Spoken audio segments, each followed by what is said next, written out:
నమస్కారం అండి, welcome to our channel. ఈ రోజు నేను చూపించబోయే వీడియో ఏంటంటే మంచి హెల్దీ బ్రేక్ఫాస్ట్ అండి. అదేంటంటే సామలతో చేసుకునే ఇడ్లీ అన్నమాట. సామలు అనేది ఒక టైప్ ఆఫ్ మిల్లెట్స్ అండి. వాటిని ఇంగ్లీష్లో మనం లిటిల్ మిల్లెట్స్ అంటాము. సామలు, అరకలు, రాగులు, కొర్రలు, జొన్నలు, సజ్జలు, ఈ ఆరిటిని కలిపి మిల్లెట్స్ అంటాం అన్నమాట. చిరుధాన్యాలు అంటారు. ఈ రోజుల్లో డైట్ చేసే ఫుడ్లో కానీ, లేకపోతే డయాబెటిక్ కానీ, లేకపోతే బ్లడ్ ప్రెషర్ కంట్రోల్లో పెట్టుకోవడానికి కానీ, కొలెస్ట్రాల్ కంట్రోల్లో పెట్టుకోవడానికి కానీ, ఫైబర్ ఫుడ్స్ ఎక్కువగా తీసుకోమని చెప్పడంలో కానీ, వీటన్నిటిలో ఈ 6 రకాల మిల్లెట్స్కి చాలా ప్రాధాన్యత ఉందండి ఈ రోజుల్లో. అలాగే కిందటిసారి మీకు వీడియోలో అన్ని రకాల మిల్లెట్స్ అన్ని నానపోసేసి మీకు దోశ చూపించాను. ఈరోజు నేను ఓన్లీ సామలు, మినపప్పు మాత్రమే కలిపి చేసుకునే ఇడ్లీ అనమాట. ఎందుకంటే ఈ మధ్య ఒక చోట తినడం జరిగింది, చాలా బాగుంది. సామలు తొందరగా నానిపోతే మనకి చూడటానికి సజ్జల్లాగే ఉంటాయి, కానీ సజ్జలు కొంచెం తెల్లగా ఉంటాయి, ఇవేమో ఎల్లో కలర్లో ఉంటాయి. ఒక చిన్న చిరుపాటి చేదు గుణాన్ని కలిగి ఉంటాయండి. దానివల్ల ఏమవుతుందంటే హై కొలెస్ట్రాల్ లెవెల్స్ ఉన్న వాళ్ళకి బాగా కొలెస్ట్రాల్ లెవెల్స్ తగ్గి మంచి కొలెస్ట్రాల్ పెరుగుతుంది అనమాట. ఇప్పుడు వీడియోలోకి వెళ్ళబోయే ముందు మొట్టమొదటిగా మా ఛానల్లో వీడియో చూసిన వాళ్ళు ఛానల్ని సబ్స్క్రైబ్ చేసుకోండి. వీడియో చివరిదాకా చూసి నేను చూపించిన ఈ సామలతో ఇడ్లీ రెసిపీ మీకు నచ్చినట్టయితే లైక్ చేయండి, షేర్ చేయండి. వీడియోలోకి వెళ్ళిపోదాం రండి. ఈ రెండేనండి ఇంగ్రీడియంట్స్ మనకు కావాల్సింది. వీటిని సామలు అంటారండి. ఈ మధ్యనే సామల ఇడ్లీ తినటం జరిగిందనమాట ఒక మిల్లెట్స్ టిఫిన్ సెంటర్లో. అందుకని నేను ఇవాళ ఇంట్లో చేసుకుంటున్నాను. సామలు అని అడిగితే ఇచ్చారు కిరాణా షాప్లో. తర్వాత పొట్టు మినపప్పు, మీకు ఆల్రెడీ కిందటి వీడియోలో చెప్పాను. పొట్టు మినపప్పు చాలా మంచిది అనమాట, నాటుపప్పు. ఇది పాలిష్ చేయని పప్పు కాబట్టి మంచి ప్రోటీన్, న్యూట్రిషియస్ వాల్యూస్ కలిగి ఉన్నది. ఇది నానిన తర్వాత అంటే ఊరికే 4-5 సార్లు కడిగేస్తే వచ్చే పొట్టు తప్ప పనిమాల పొట్టు తీసుకుంటే మనం ఈ పొట్టుపప్పు కొనుక్కొని తీసుకొచ్చినందుకు ఉపయోగం ఉండదు. ఈ రెండు నేను ఇప్పుడు 1:2 రేషియోలో తీసుకున్నానండి. ఒకటేమో మినపప్పు, రెండేమో సామలు తీసుకొని ఈ సామలతో పాటు 1 స్పూను మెంతులు కూడా నానబోస్తాను అనమాట. ఎందుకంటే మెంతులు కూడా ఆరోగ్యానికి చాలా మంచిది. డయాబెటిక్ లక్షణాలు కానీ బీపీ లాంటివి ఉంటే తగ్గిస్తుందని చెప్తున్నారు. తర్వాత ఈ మెంతుల వల్ల ఏంటంటే ఇప్పుడు ఇది కొంచెం నలుపు కలర్లో వస్తుంది కదా, ఇవి కూడా కొంచెం క్రీమ్ కలర్లో ఉన్నాయి. కొంచెం వైటిష్ కలర్ రావటం కోసం పిండికి మెంతులు కలుపుకుంటే బాగుంటుందండి. ఈ రెండు చక్కగా ఒక 4 గంటలు నానబోసేసుకొని ఇడ్లీ పిండిలాగా వెట్ గ్రైండర్లో రుబ్బేసుకుందాము. బాగా నానిపోయినాయండి.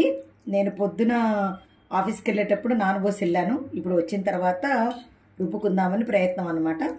పొట్టు మినపప్పు కూడా చక్కగా నానిపోయింది. ఇదివరకు వీడియోలో ఆవిరి కుడుము వీడియో చెప్పినప్పుడు నేను చెప్పాను, ఎవరైనా కొత్త వాళ్ళకి పొట్టు తీసుకోవటం ఎట్లాగో తెలియకపోతే ఎలా తీసుకోవాలని. ఇప్పుడు ఇంకొకసారి చూపిస్తున్నా. ఇలా కొంచెం అంటే పైన పొట్టు అలా వచ్చేస్తుంది అనమాట. మామూలుగా అయితే నేనైతే పొట్టు తీయనండి. ఒక 4-5 సార్లు కడిగేస్తే ఆ నీళ్ళతో పాటు పొట్టు వచ్చేస్తుంది. శుభ్రంగా కడిగేసుకుంటే సరిపోతుంది. వెట్ గ్రైండర్లో ఇడ్లీ పిండిలాగా వేసేసుకుంటాను. ముందుగా అండి మినపప్పు వేసేసి సామలు వేస్తే కొంచెం ఇవి టైం పడుతుంది కదా నలగడానికి. అందుకని ముందు సామలు వేసి రుబ్బేసుకొని కొంచెం ఇవి ఒక రౌండ్ తిరిగిన తర్వాత అప్పుడు మినపప్పు వేసుకున్నాం అనుకోండి, రెండు కలిపి చాలా బాగా మెత్తగా నలుగుతాయండి. ఇది ఒక చిన్న చిట్కా అనమాట. ఎందుకంటే ముందు మినపప్పు వేసేసి మనకి తర్వాత బియ్యం వేసుకోవడం అలవాటు కదా, అలా వేసుకుంటే మాత్రం ఇవి అలాగే పలుకుగా ఉంటాయి. ముందు ఇవి చక్కగా ఒక మెదిగిన తర్వాత కొంచెం పిండిలాగా కనపడిన తర్వాత అప్పుడు మనం మినపప్పు వేసుకుంటే సరిపోతుంది. ఇలా నాకు తెలిసి ఒక 10-15 నిమిషాలు పడుతుందండి వెట్ గ్రైండర్లో. వెట్ గ్రైండర్ లేని వాళ్ళు అయ్యో మిక్సీలో వేసుకుంటే బాగుండవేమో ఇడ్లీ అనుకోక్కర్లేదు. మిక్సీలో వేసుకొని ఇడ్లీ వేసుకునే పద్ధతి మీకు చాలా మందికి తెలిసే ఉంటుంది. బాగా మెత్తగా నురుగు వచ్చేటట్టుగా రుబ్బేసుకొని కొంచెం బయట పులవ పెట్టుకుంటే చాలా బాగా వస్తాయండి. ఇప్పుడు వెట్ గ్రైండర్లో వేసింది అయితే బయట పులవ పెట్టాల్సిన పని లేదు, వెంటనే ఫ్రిడ్జ్లో పెట్టుకోవచ్చు. మిక్సీలో అయితే కొంచెం బయట పెట్టుకుంటాం ఒక 2 గంటలు, అంతే తేడా. చక్కగా ఇలా రుబ్బేసుకుంటానండి. కొంచెం ఇది నలిగిన తర్వాత అప్పుడు మినపప్పు వేస్తానన్నమాట. ఇప్పుడు ఈ మినపప్పు పొట్టుతోనే ఉంది చూసారా, సగం మాత్రమే తీసాను. ఆ సగం అసలు అది కూడా మీకు చూపిద్దామనే ఉద్దేశంతో కొంత తీసాను తప్ప, లేకపోతే అసలు పొట్టు ఉంచితే చాలా మంచిదండి. పొట్టు తీసే కాడికి పొట్టుపప్పు ఎందుకు అని ఎవరో ఒకళ్ళు అడిగారు అనమాట. మనకి బ్రౌన్ రైస్కి వైట్ రైస్కి తేడా తెలిసిన వాళ్ళకి ఈ తేడా కూడా బాగా తెలుస్తుందని నా ఉద్దేశం అండి. ఇంతకన్నా వివరంగా చెప్పక్కర్లేదు.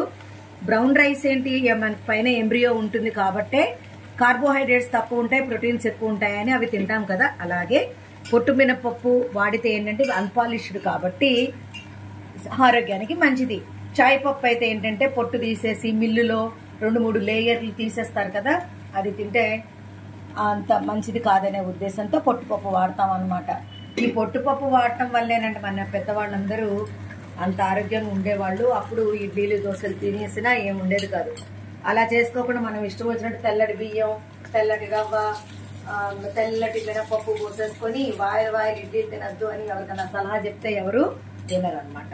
ఇదండి మెల్లగా ఇడ్లీ వేసేసుకున్నానండి.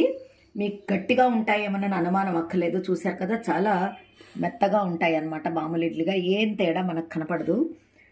చక్కటి హెల్దీ ఫుడ్ అండి బ్రేక్ఫాస్ట్. దీంట్లోకి నేను కరివేపాకు కారపొడి, అల్లం పచ్చడి తీసుకున్నాను. ఈ 2 రెసిపీలు మీకు కావాలంటే మా ఛానల్ని చెక్ చేయండి, మీకు రెసిపీలు తెలుస్తాయి. ఇదండి ఈరోజు నేను చేసుకున్న breakfast.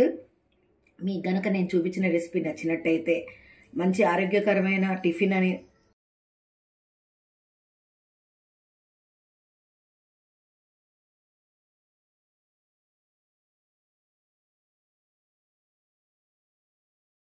If you like this video, please subscribe, like, share to your friends and family.